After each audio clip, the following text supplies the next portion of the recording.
오늘 우리가 함께 느헤미야 12장 말씀을 나누는데 사실상 느헤미야 12장이 느헤미야 이야기의 거의 결론과도 같습니다.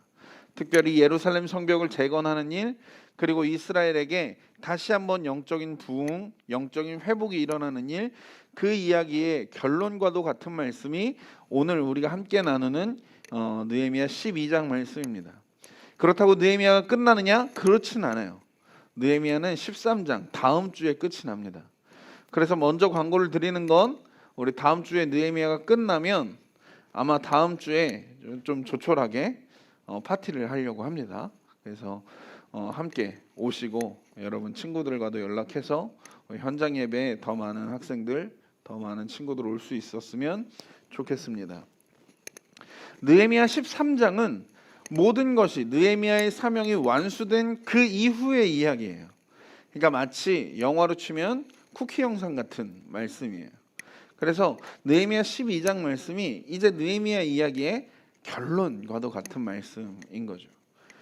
그런데 우리가 매주 말씀을 나누면 주로 1절부터 몇 절까지 말씀을 나눴는데 오늘은 27절부터 30절까지 함께 말씀을 읽었습니다. 거기엔 이유가 있어요. 왜냐하면 느헤미야 12장 말씀은 47절 말씀에 아주 긴 말씀이에요. 그런데 느헤미야 12장 1절 말씀, 오늘 본문의 시작 말씀을 보면 사람들의 이름이 기록되기 시작해요. 이름이 쭉 기록되면서 어디까지 그 이름이 이어지냐면 12장 전체의 절반에 가까운 26절까지 사람의 이름이 쭉 기록이 됩니다. 함께 읽으면 더 물론 좋았겠지만 우리가 그 부분을 계속 스킵한 거죠. 그리고 27절 말씀부터 함께 읽었습니다. 느헤미야 12장 1절 말씀은 어떤 사람들의 이제 명단이 기록이 되었는데 그 사람들은 이제 예루살렘으로 이제 이전해 오는 사람들, 이주해 오는 사람들의 이름이 기록되어 있어요. 특별히 그 사람들은 아주 특별한 그룹들이 같이 들어오게 됩니다. 그런데 그들이 이제 이주하게 되면서 이제 느헤미야 이야기의 피날레처럼 한 축제가 벌어지기 시작해요. 그것이 오늘 우리가 함께 읽은 느헤미야 12장 27절에 시작되는 이야기입니다. 그래서 27절 말씀을 다시 보면 이제 예루살렘 성벽을 봉헌하게 되는 거예요. 이제 완성도 됐고 이제 어느 정도 다 주변도 정리가 되었고 그 안에 거주하는 사람들도 어느 정도 환경들이 다 정리가 되어서 이제는 예루살렘 성벽을 봉헌하는 거예요. 하나님께 드리는 겁니다. 하나님, 이 성읍이, 이 도시는 하나님이 다스리시는 하나님의 거룩한 성입니다 라고 하나님께 드리는 날입니다. 그게 오늘 느헤미야 12장 말씀이에요. 그래서 이 느헤미야 12장 1절부터 26절까지 사람들의 이름이 쭉 기록이 되어 있는데 그 사람들은 바로 어떤 사람이냐면 느헤미야 12장 1절 말씀을 보게 되면 스알디엘의 아들 스룹바벨과 예수아와 함께 돌아온 제사장들과 레위 사람들은 이러하니라 라고 이야기하면서 이때 예루살렘으로 돌아온 제사장들 그리고 레위 사람들의 이름이 12장 2절부터 26절까지 쭉 기록이 됩니다. 그런데 이건 한번 좀 우리가 읽진 않았지만 생각해 볼 필요가 있는 내용이에요. 여러분 주변에 다니시다 보면 상가라든지 아니면 아파트라든지 아니면 어디가 재개발되고 그러면 거기에 가장 먼저 들어오는 건 뭘까요?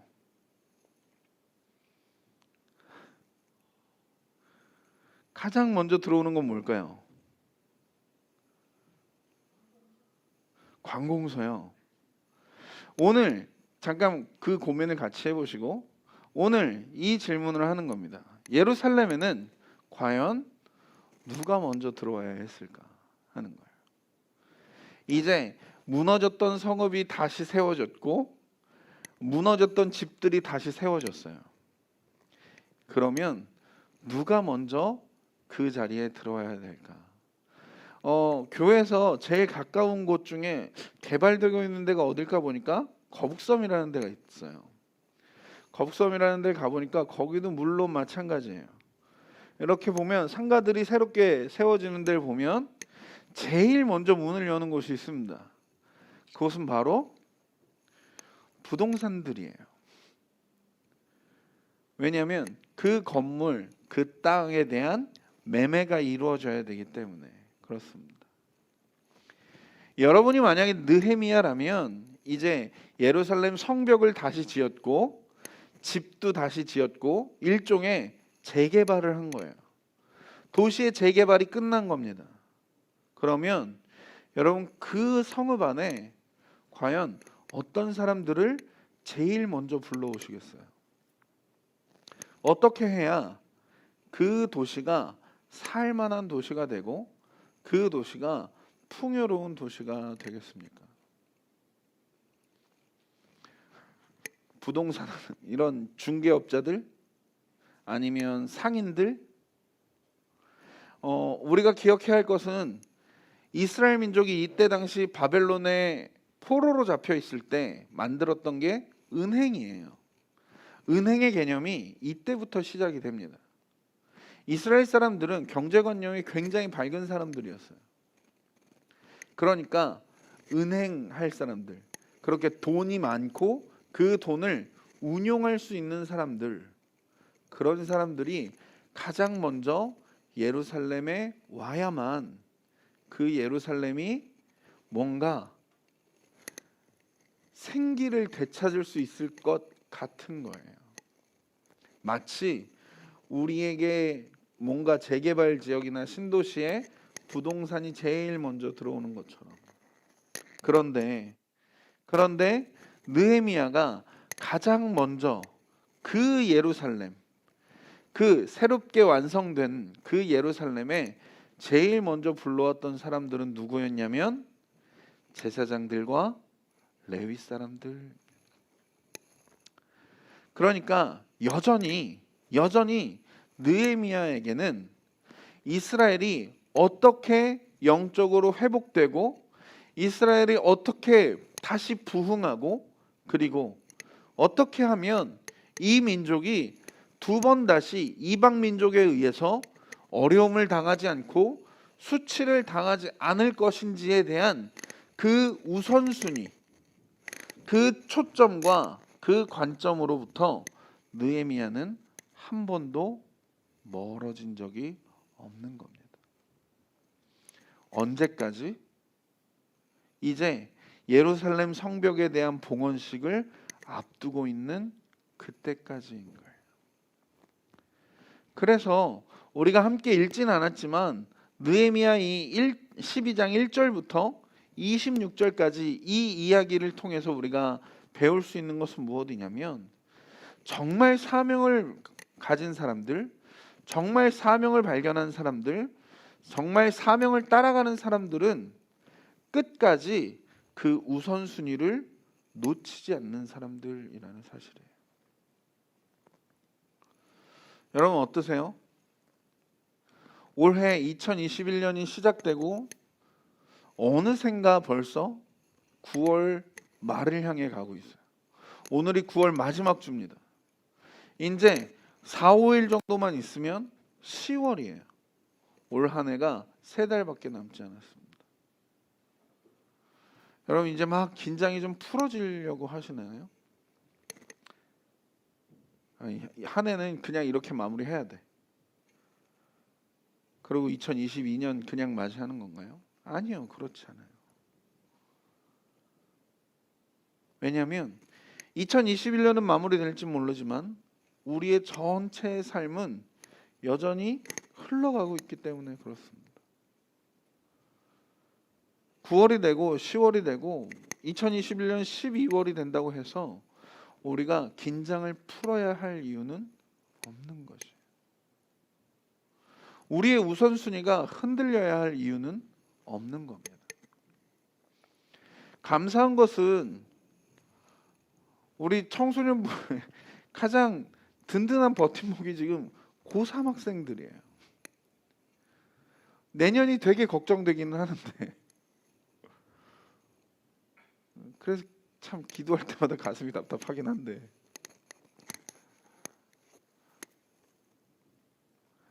다른 데는 안 그렇죠. 고3이 되면 한 해는 쉬어야 가야 되는 그런 건 없는 거예요. 우리가 하나님 앞에 나아가는 건 우리가 지난주에 함께 나눴던 것처럼 성도의 삶을 살아가는 데 있어서 우리가 그 신앙의 우선순위를 놓쳐야 되는 그 어떤 이유도 없는 겁니다.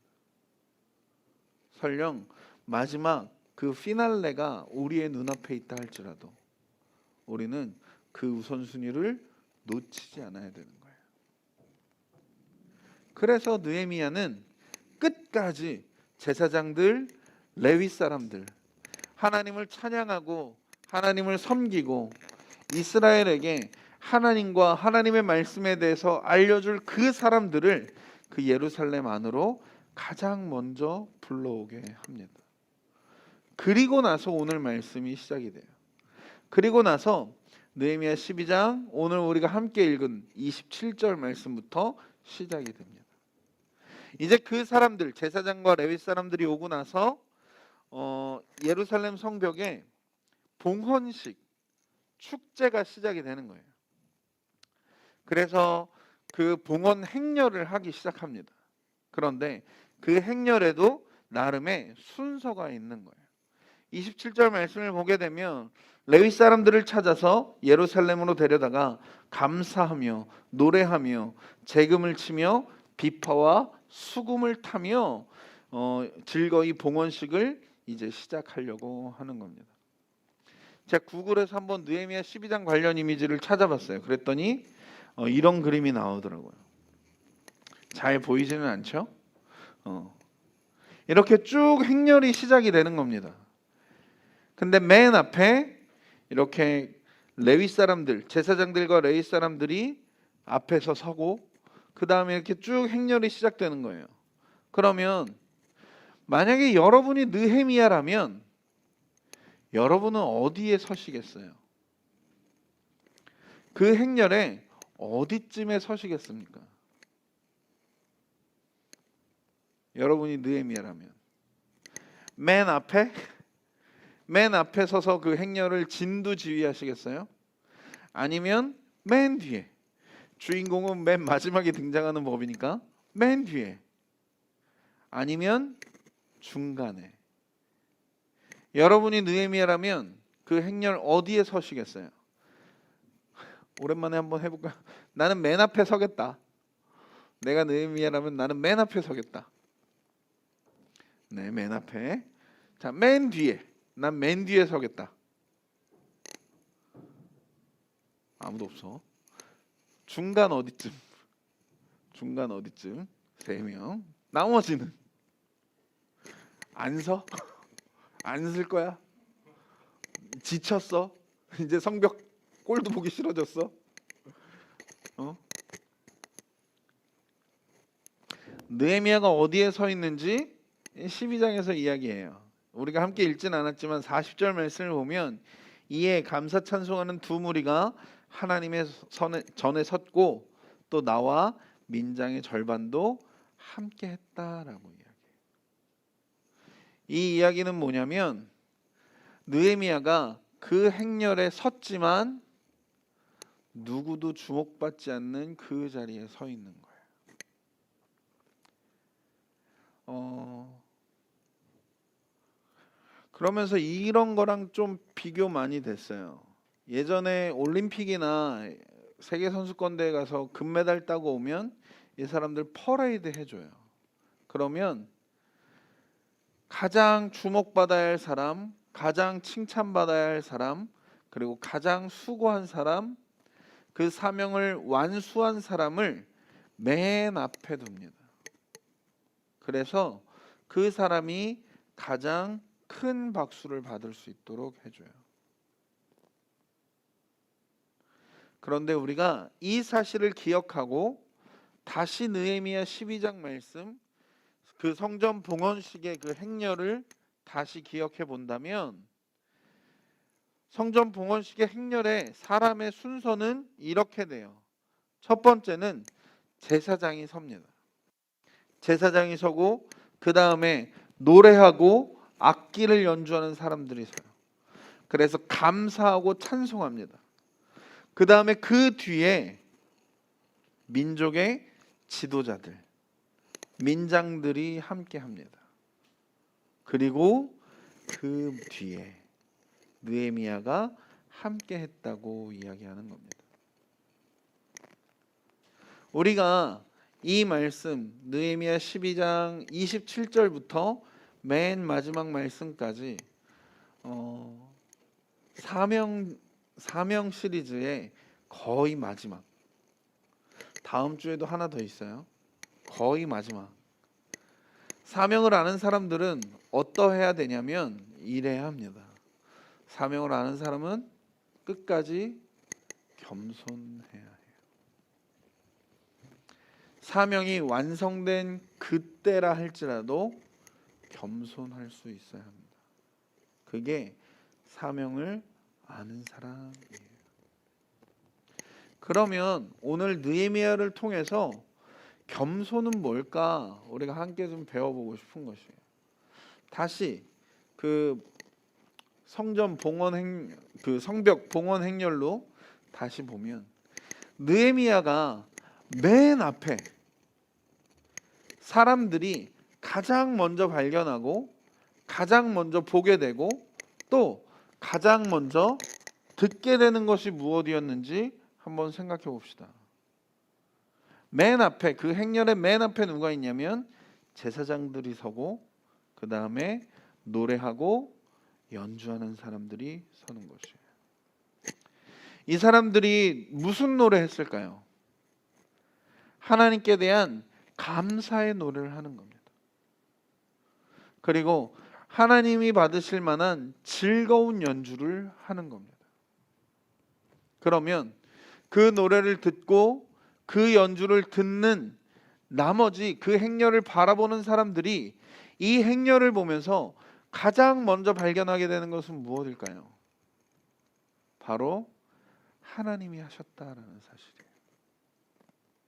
하나님이 우리에게 은혜를 주셔서 무너진 이 예루살렘 성벽을 다시 쌓게 하셨을 뿐만 아니라 이 성읍 안에 무너진 집들을 다시 세우게 하시고, 그리고 포로로 잡혀갔던 우리가 다시 이 하나님의 거룩한 성읍으로 돌아올 수 있도록 하나님께서 우리에게 은혜를 베풀어 주셨다라는 그 고백을 이 행렬을 보는 모든 사람들이 하게 하는 겁니다.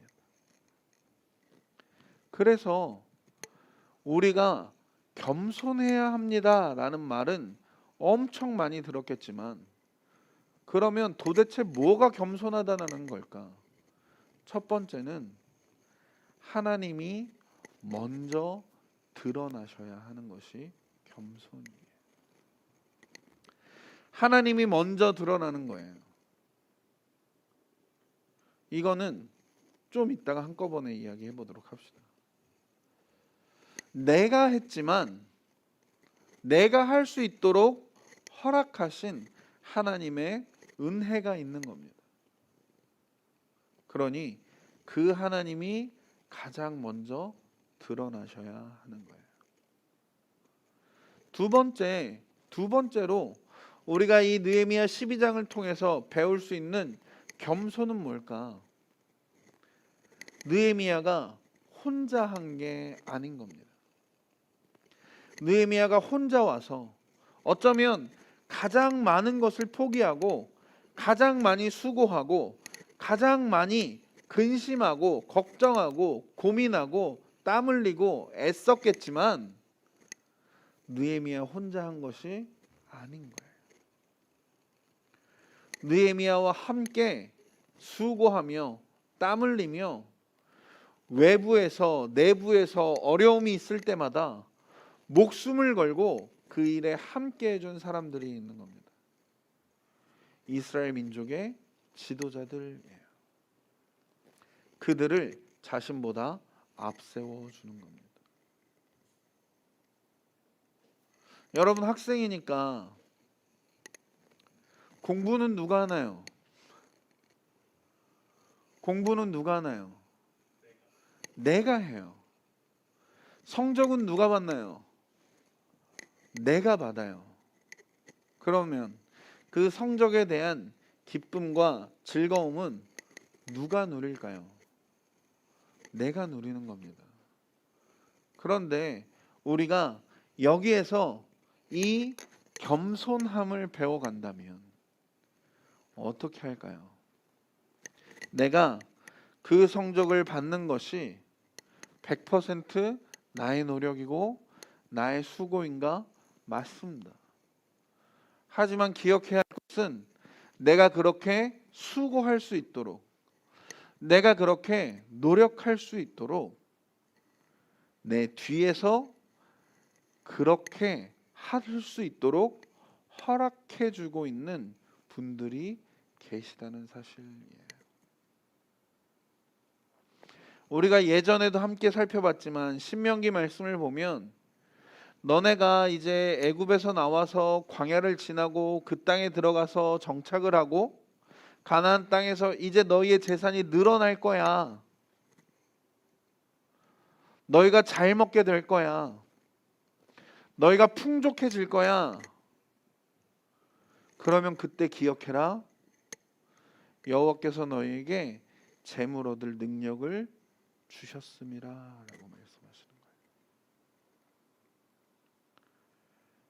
우리가 생각하기에는 내가 피땀 흘려서 그렇게 고생했으니까 내가 이렇게 성적이 받을 수 있고 이 결과는 그러니 고스란히 내 거야 라고 생각할 수 있어요.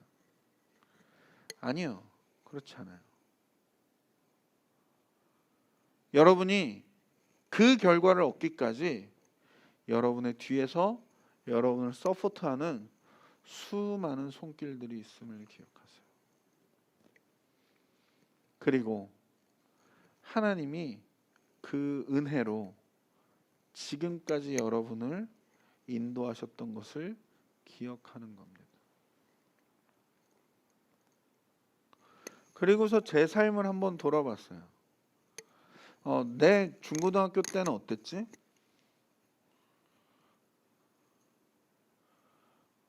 정말 딴 때는 다 집어치우고 고3 1년 기간 동안은 전 정말 열심히 했어요. 내 평생에 이렇게 공부할 수 없어 라고 할 만큼 공부했어요. 그리고 나서 뒤돌아보니 우리 학교 선생님들이 엄청 많이 도와주셨어요. 이렇게 외부에서 들어오는 뭐 문제지들 그런 것들 엄청 많이 주셨어요. 공부할 때 보라고. 그 도움이 없었다면 그 노력을 다 할 수 없었을 겁니다. 그리고 하나님의 은혜가 없었다면 지금의 내가 있을 수 없는 겁니다. 그러니까 정말 겸손한 것은 무엇이냐면 내가 지금 내 손에 쥐어든 이 결과가 물론 내가 수고했지만 물론 내가 애쓰고 땀 흘렸지만 이것이 100% 나의 것이라고 주장하지 않는 것이에요. 이것을 나와 함께한 사람들이 있음을 기억하는 것이고 나를 도운 사람들이 있는 것을 기억하는 것이고 하나님이 이것을 내게 허락해 주신 것임을 기억하는 것이 바로 겸손입니다. 느헤미야는 예루살렘 성벽을 완성하고 그것을 하나님께 돌려드리는 하나님께 드리는 봉헌식 날까지도 겸손했어요.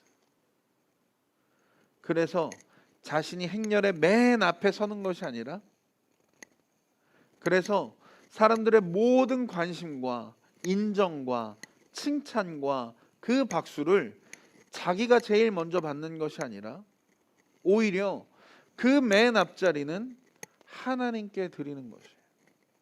그래서 모든 사람들이 하나님을 기억할 수 있도록, 하나님의 은혜, 그리고 하나님이 이루신 그 놀라운 은혜를 다시 깨달을 수 있도록 하나님께 그 자리를 내어드린 겸손이에요. 또 느헤미야 자신이 혼자 한 게 아니라 수많은 이스라엘 민족들 함께 동참했음을 고백하는 것이에요. 그래서 그들이 박수를 받고 인정을 받고 칭찬받을 수 있도록 그들에게 자리를 내어주는 겁니다. 우리가 느헤미야 말씀 1장부터 쭉 오면서 사명을 아는 사람들은 이래야 한다라고 우리가 쭉 배워왔어요. 매 장마다 우리가 하나씩 그리고 한두 가지씩 함께 나눴습니다. 오늘 느헤미야 12장에서 함께 나눈 것은 이것이에요. 사명을 아는 사람, 사명을 따라가는 사람, 사명을 이루고자 하는 사람, 그리고 사명을 이루는 것을 눈앞에 두고 있는 그 사람이라 할지라도 결국은 끝까지 겸손해야 하는 것이에요. 그러면 우리의 삶에 겸손은 어떻게 드러나기 시작할까요? 우리가 이 느헤미야 12장 이 말씀을 우리의 삶에 어떻게 적용할 수 있을까요? 우리가 행렬을 만들어낼 수는 없잖아. 우리가 행렬을 할 수는 없잖아. 행렬을 한다고 어디를 돌겠어 우리가? 집에 거실을 돌 수 있는 것도 아니고. 그래서 우리가 할 수 있는 것은 감사를 표현하는 거예요.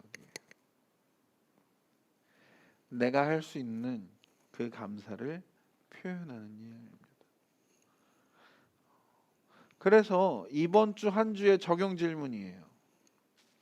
내가 이 겸손한 마음으로 감사를 표현해야 하는 사람은 누구인가요? 여러분이 학생으로서 공부할 수 있도록 옆에서 또 여러 곳에서 돕고 있는 사람들이 누구인지 여러분들이 한번 잘 찾아보세요. 여러분들이 지금 이 10대의 삶을 살 수 있도록 옆에서 돕고 있는 사람들이 누구인지 잘 찾아보세요. 그리고 감사하세요. 그냥 마음으로 감사하는 게 아니라 표현하셔야 돼요. 표현하는 거예요. 느헤미야가 앞자리를 내어주었던 것처럼 표현하세요. 문자라도 보내든지 감사하다고, 이래서 감사하다고. 한 주간 적용이에요. 이번 한 주뿐만 아니라 여러분 어쩌면 평생의 삶에 여러분이 이것을 잊지 않기를 바랍니다. 이게 우리가 나타낼 수 있는 겸손의 하나입니다. 물론 성경 다른 곳에서는 다른 겸손을 이야기하겠지만 오늘 느헤미야 12장 말씀을 통해서 우리가 배울 수 있는 겸손은 바로 이 겸손이에요. 그래서 한 주간 동안 가능하면 하루에 한 사람 이상에게 여러분의 그 감사를 표현할 수 있다면 정말 좋을 것 같습니다. 좋을 것 같은 거 아니고 꼭 하세요. 아셨죠? 꼭 하세요. 그래서 오늘 예배 마치고 나서 오늘 또 부장회의 있고 그러니까 셀 모임이 좀 어려울 수도 있겠지만 남학생 여학생 이렇게 따로 한번 모이셔서 난 이번 주에 이 사람에게, 이분에게 감사를 한번 표현해 보겠다라고 함께 나누고, 그리고 집으로 돌아가고, 한 다음 주에 우리 다시 모여서는 어떻게 감사를 표현했어? 라고 같이 나눠보는 저와 여러분 되기를 소망합니다. 기도하겠습니다.